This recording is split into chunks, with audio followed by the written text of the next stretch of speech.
Brave. Written by Redbank. Illustrated by Lori Kaminsky. A princess rises early. A princess doesn't dawdle. A princess is patient, cautious, and clean. Queen Eleanor had many rules for how to be a princess. Merida, her daughter, hated all of them. Only when she was alone did Merida feel free. Since Merida would be queen one day, and she was old enough to marry, Queen Eleanor felt it was time to find her a husband. "Marriage?" Merida wailed.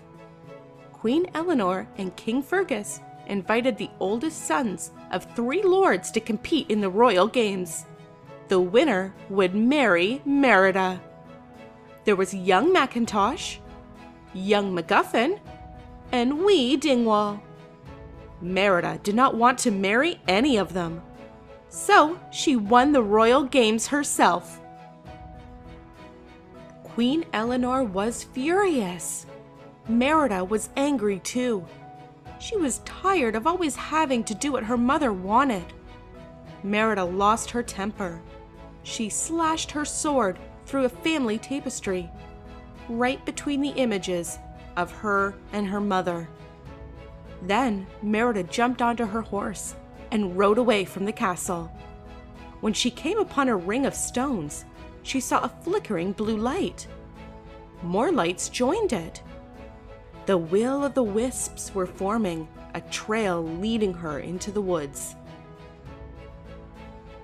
Merida followed the will-o'-the-wisps to a woodcarver's cottage. But the woodcarver was really a witch. She offered to make one spell for Merida.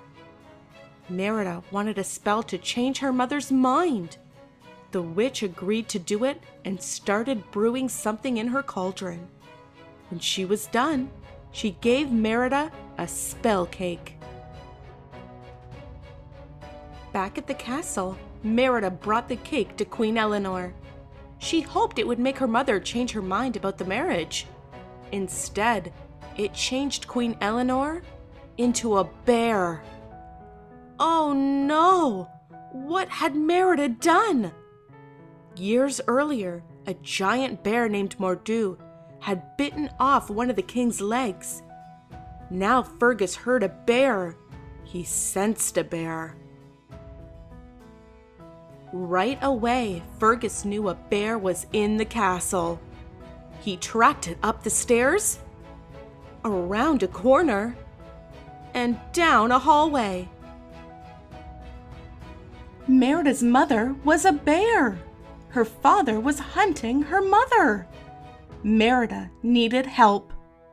Merida's little brothers led Fergus on a wild goose chase. The queen got away. To thank her brothers, Merida said they could have any treat in the kitchen. Uh-oh. Merida rushed back to the witch's cottage. The witch was gone, but she had left a clue. Fate be changed. Look inside. Mend the bond torn by pride.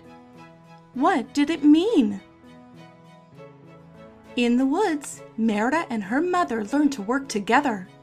For the first time, they enjoyed each other. At last, Merida understood the witch's clue.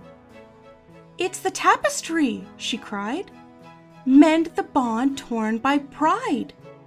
Must mean fixing the tapestry would make her mother human again. At the castle, Fergus spotted Eleanor. He thought she was a wild bear. "Mum, run!" shouted Merida. Fergus and the other men chased Eleanor. Merida chased the men. Her brothers helped. They were bears now too. They had eaten the spell cake. Merida had to fix the tapestry. Fast! The hunting party closed in on the bear and tied her to the ground. Fergus raised his sword, but Merida stepped in and blocked his blow. She had saved her mother just in time. Suddenly, more dew appeared. When he turned towards Merida, her mother broke free from her ropes. She fought Mordew and won. The evil bear was crushed by a giant stone. Even though the tapestry was fixed, Eleanor was still a bear. Merida threw her arms around her mother's neck. "I want you back, Mum," she said. "I love you."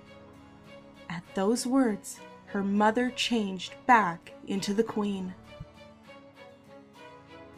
One day, Merida might be queen, but for now, there would be no more changes.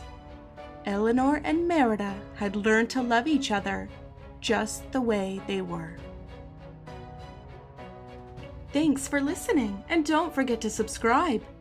Want to check out the last story we read? Here's the link.